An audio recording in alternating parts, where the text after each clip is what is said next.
Today on Locked On Rockies, Fangraphs has their top 100, well, it goes deeper than that, players for 2025, and the Rockies don't have a single player in the top 100. Is that a problem, or is that something that's being overlooked?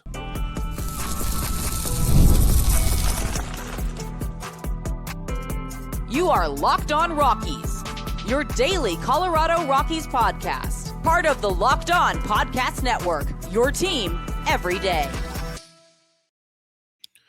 Rock on Rockies fans, welcome into the Locked On Rockies podcast for today, the 17th day of December in the year 2024. I'm your host of the Locked On Rockies podcast, Paul Holden, bringing you your daily Colorado Rockies talk right here on the Locked On Podcast Network, where you can find your team every day.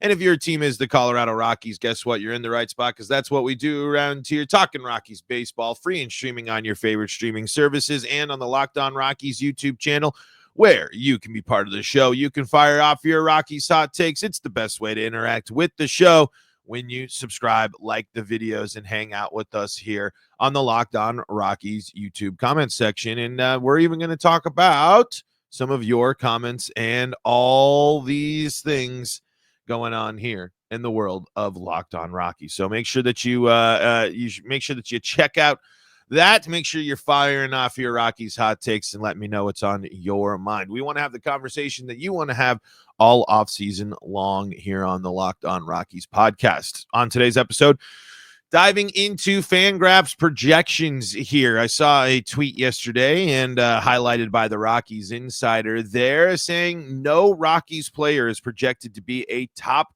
100 player in baseball. And while I wasn't super shocked, I was still a little surprised. So look, we're going to dig deep into that. We're going to talk about, is that a problem? Is it something we should overthink?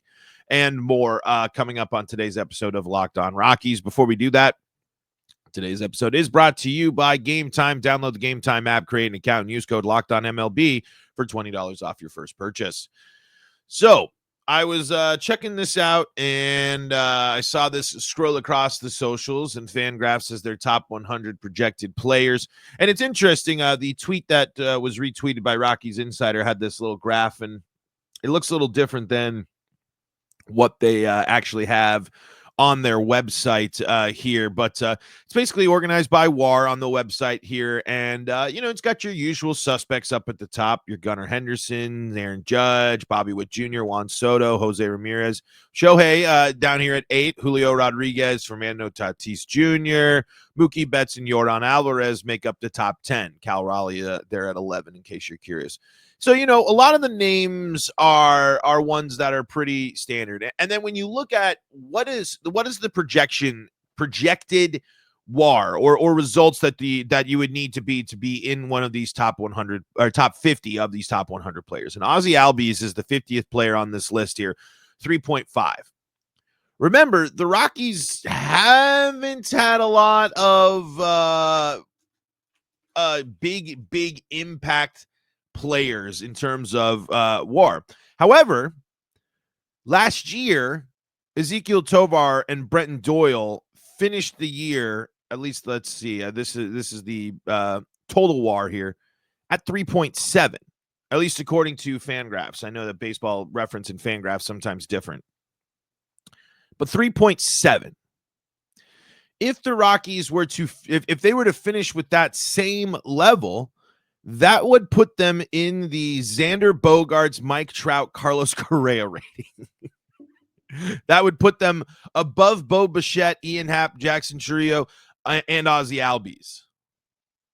So I guess I'm just curious, because I was like, all right, when does the first Rocky appear on this list? And I'm scrolling and I'm scrolling and I'm scrolling, and it's we hit 100. James Wood here, number 100, 2.6. And I'm still like, where are the Rockies? Well, we got Brenton Doyle coming in, projected for 2.4 WAR here, coming in at 114 on this list.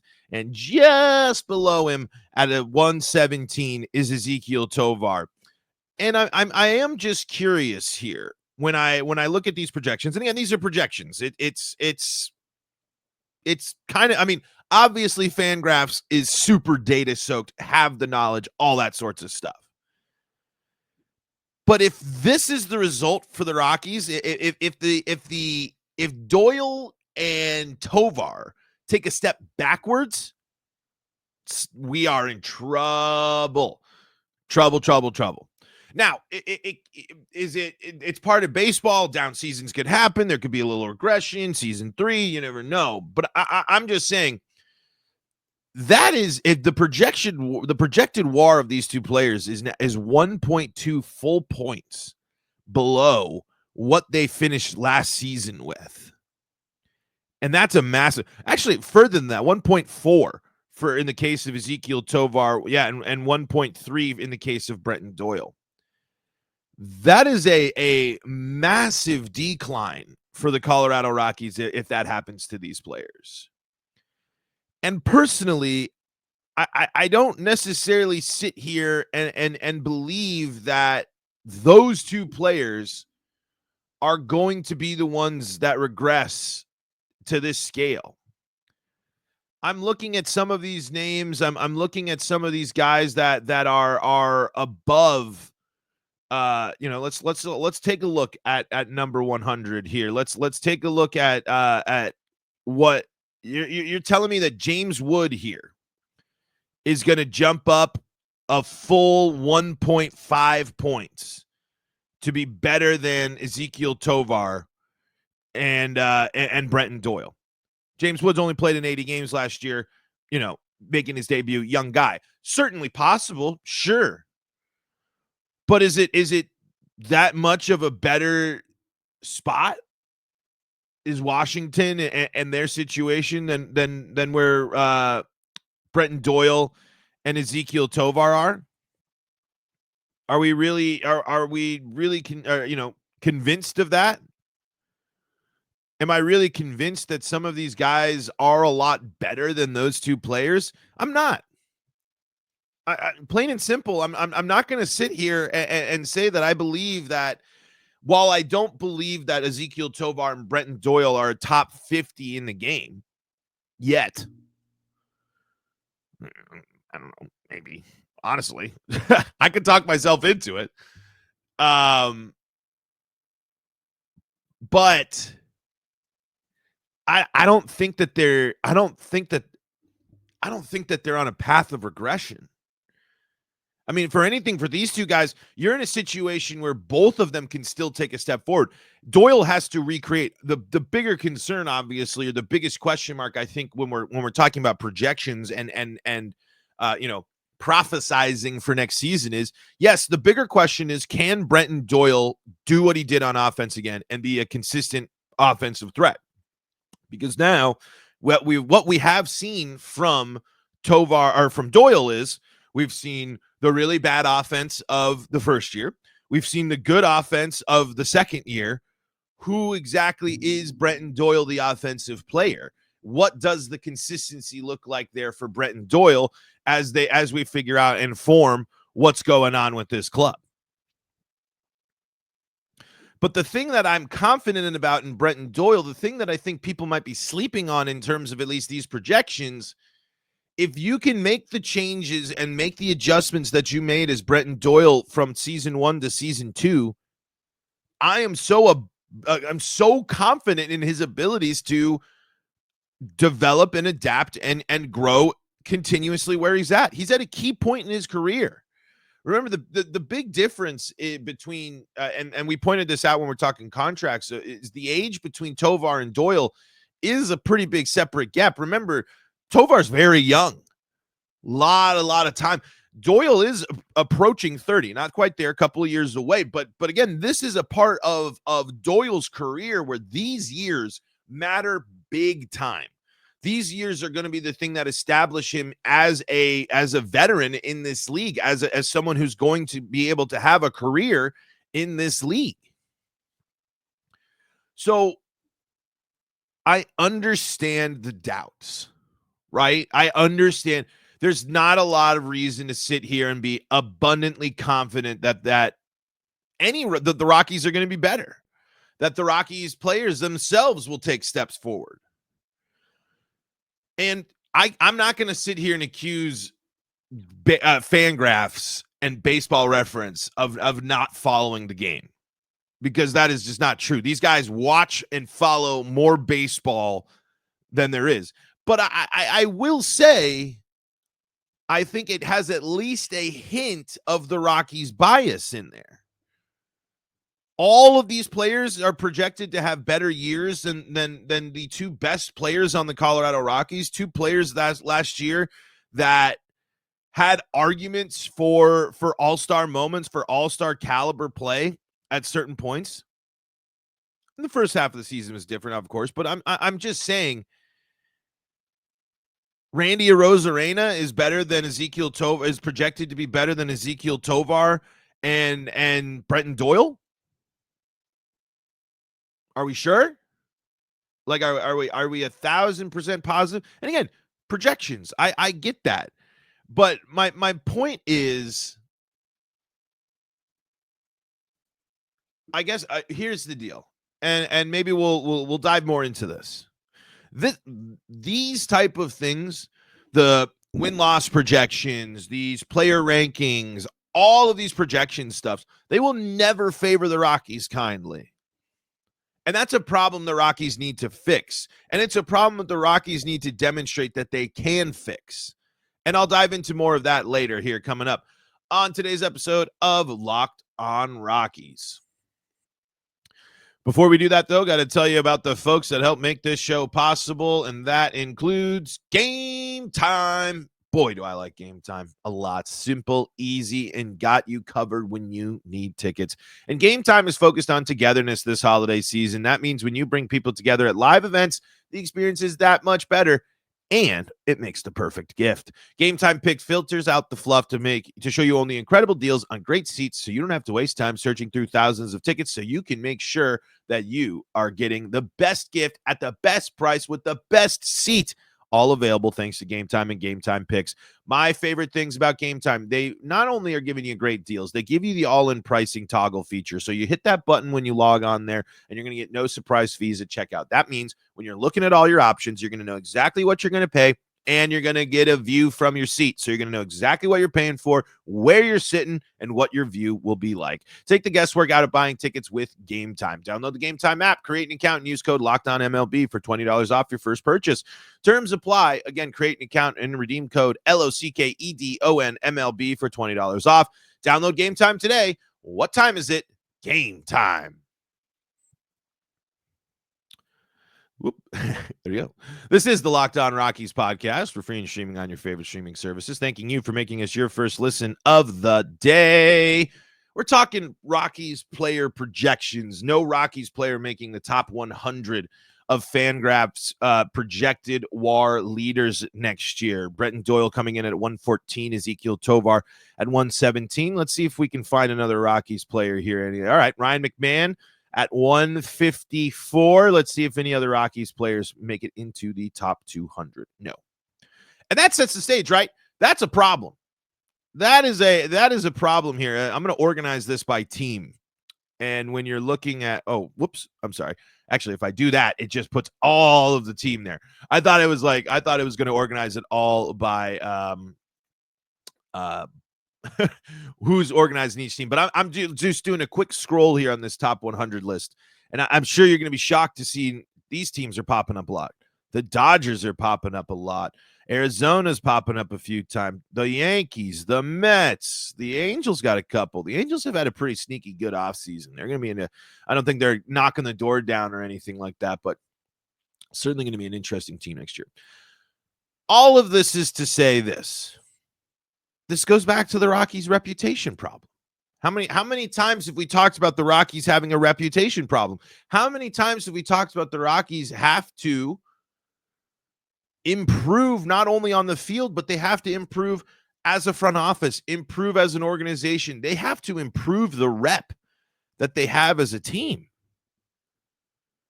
And it's going to take a lot of steps forward here from Rockies players.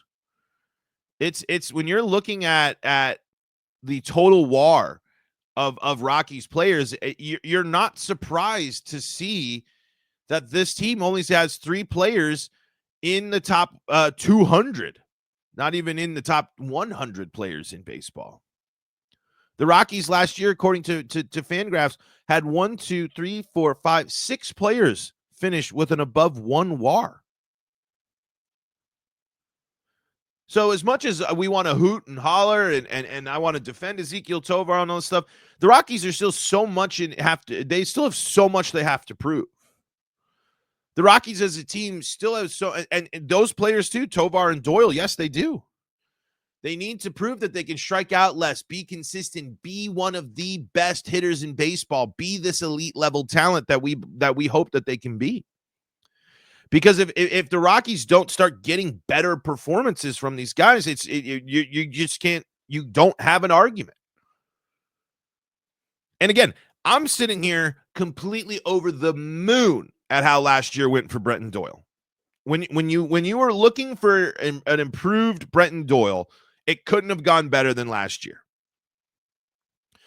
But I'm not just focused on these guys. I want to see more Rockies players in general on this list. We put so much stake in Ryan McMahon, and he's not able to crack up there. I mean, he's still, again, an all-star, played well. There's a lot of the Rockies still needing to ball out, to be incredible. I mean, we're talking to be in the top 10 here. You have to be 5.4 WAR or better. That is well above anywhere that the Rockies finished last year in terms of wins above replacement. And again, say what you will about wins above replacement and all that stuff, but I'm just focusing on it for this projection here. I mean, we're talking projections here.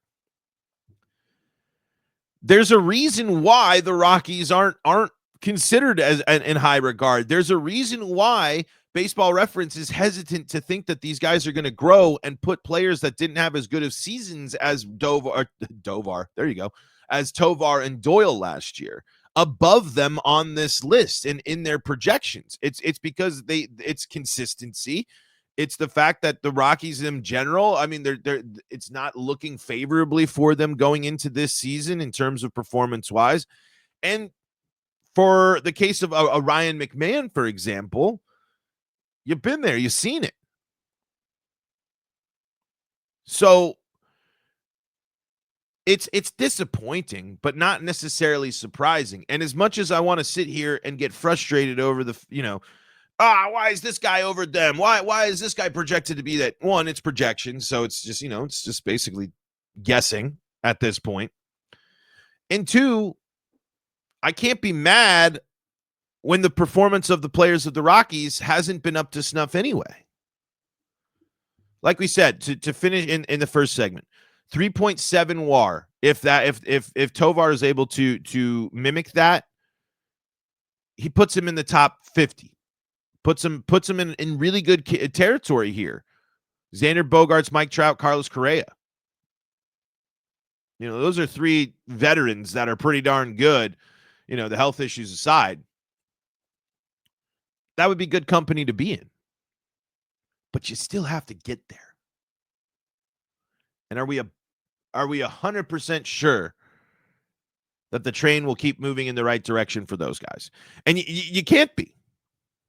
I'm rooting for it, obviously. I'm hoping for it. The Rockies' success is going to matter, or is going to depend greatly on those two players.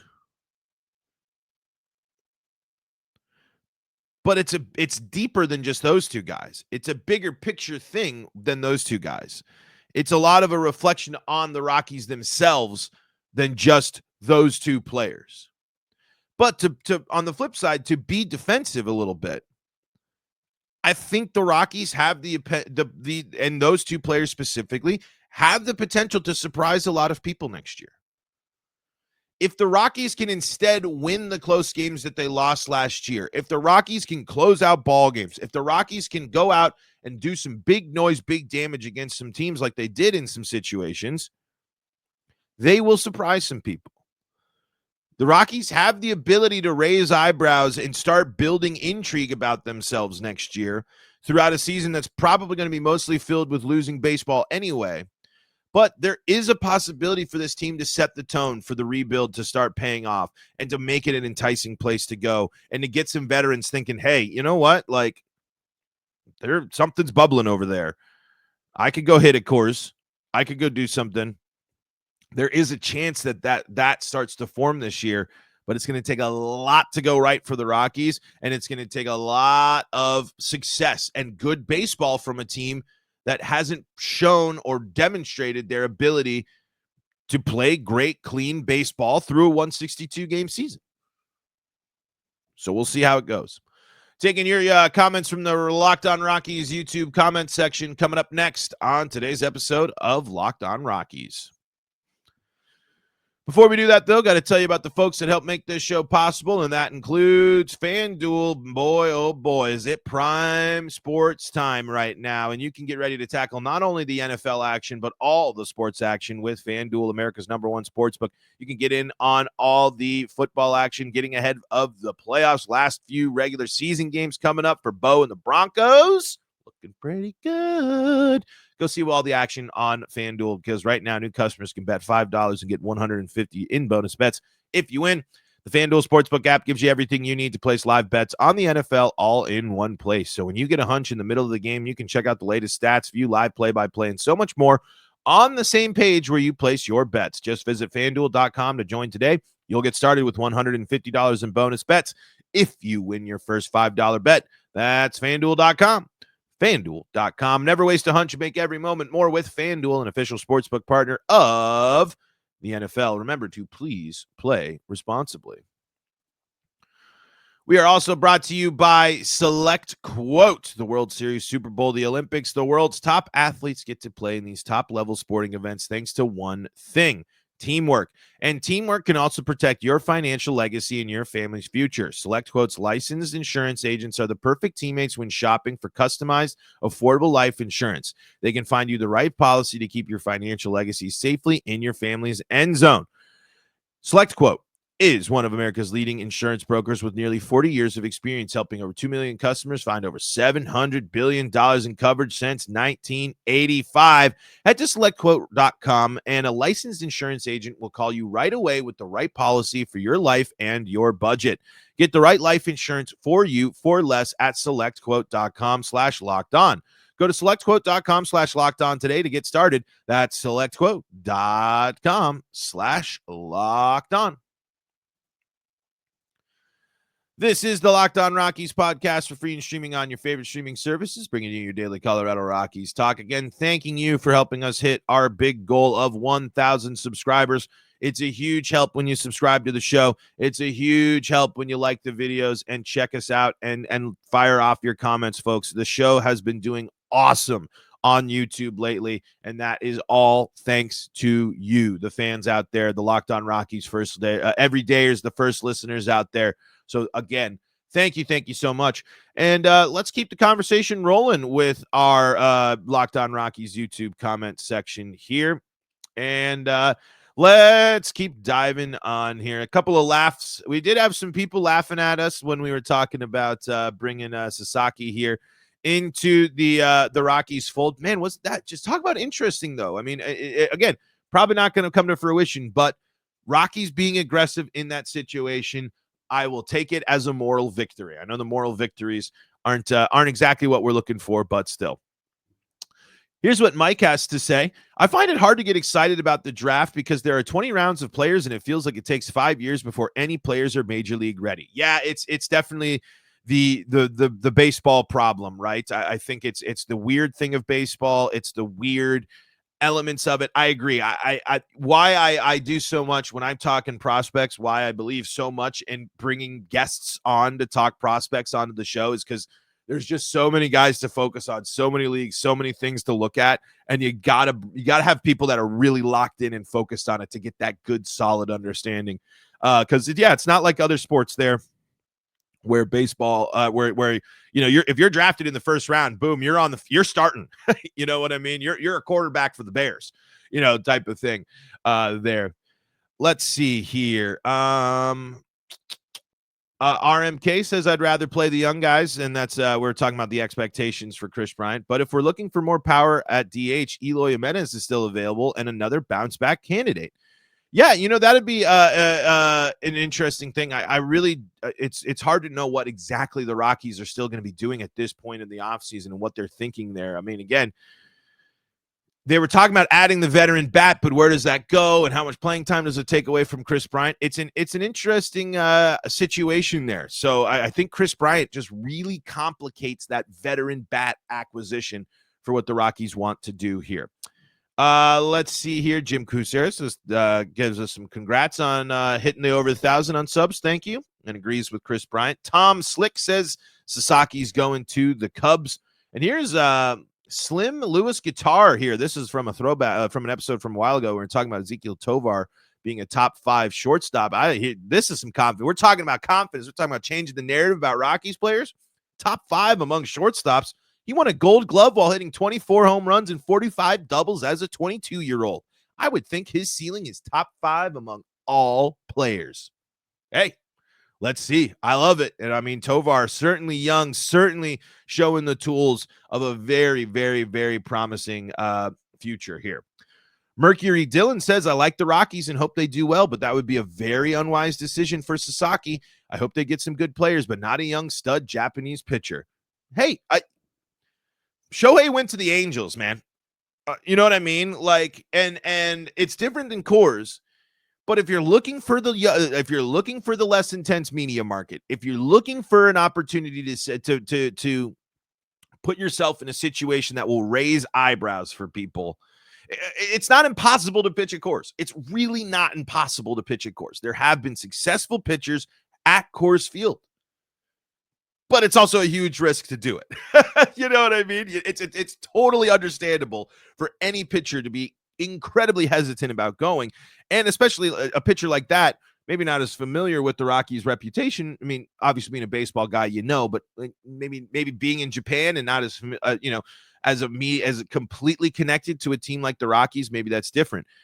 I just thought it was really fascinating that the Rockies were able to go out there, or were aggressive on going out there and trying to be a factor in where he signs.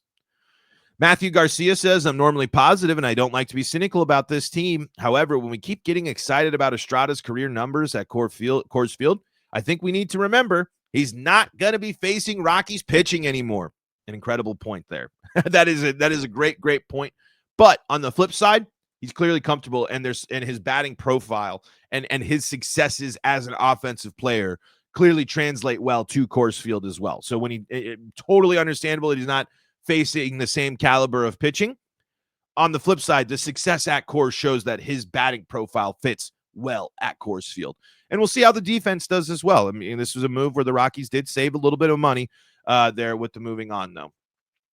Scout says, all these new rules are driving me away from the sport I have loved my entire life. Soon we won't recognize the great sport of baseball. This is a tough one, I'm sure. I feel for you. If you are, baseball has a large passion of people that care about the game greatly, that these changes are a bit much, are a big difference, are a shift. I can relate to you, and I understand your hesitancy. Me, on the other side, I'm pretty good with just about everything that they have done. I think it is making it for a more modern version of baseball, which helps in this world. It makes, for me, as someone who watches every Rockies game, with the games being able to have a little bit more pace to them and being able to schedule a little bit more around without it being kind of so open-ended on how long the games are going to go, I personally enjoy them. I do think that the limiting of throwing over to first and that type of stuff, there are some things that are being gimmicked right now that are going to have to be evaluated. But people that grew up with the game, people that are really kind of old school about baseball, and I hope old school is not an offensive way to say that, but that is kind of what it is. It's the history, the foundation of baseball. The modern game certainly looks a lot different, and I see why people are hesitant about that. Me, on the other hand, I like most of the changes that we've seen, and I think this modern version of baseball is a bit more entertaining for me in some ways. It's not as entertaining when people were scoring a lot of runs. We had a lot of great offense and stuff like that. But I think last year we were setting the table for baseball to get closer to that. It's just hard when pitchers are so good too. I think that's the biggest difference too with these new rules and everything that people talk about. The pitching is just so good nowadays too. Let's see here. Let's get one more. We got time for one more here. I want to just bring this up here. Marco's got us with this one and says, my thoughts exactly on enabling the analytics department to study and maximize what has proven effective throughout the years to win at Coors Field. If the Rocks can get back to a serious home field advantage with close to 500 ball on the road, they'll be back to the 80s for wins and moving towards 90s in a playoff appearance down the road. On the same thread, I'd like to see the analytics department take a page out of the Astros playbook and not put it in a trash can, but study spin rates at Coors. The Astros have been very effective with maximizing spin rates and getting more out of their pitchers. Sounds like a recipe for potentially more success. You got to look into that stuff. You got to look into the weird stuff. You got to look into all of the data that you have available to see what works and what doesn't. And I believe there are people looking at that for the Rockies, but not enough. It's not enough focus. The Rockies are not a creative enough team. Hopefully that changes, but we'll see. Folks, that's going to do it for today's episode of Locked On Rockies. Thank you so much for firing off your Rockies hot takes. Let me know what's on your mind when it comes to the Colorado Rockies. Really do appreciate each and every one of you tuning in and making us your first listen of the day. For your second listen of the day, go check out Locked On MLB with our guy Sully. He's got you covered with everything when it comes to Major League Baseball. And if you need more Colorado sports coverage, Locked On Broncos, Locked On Avalanche, Locked On Nuggets, and Locked On Buffs, all free and streaming on your favorite streaming services. Until next time, I'm Paul Holden saying so long from the Locked On Rockies podcast.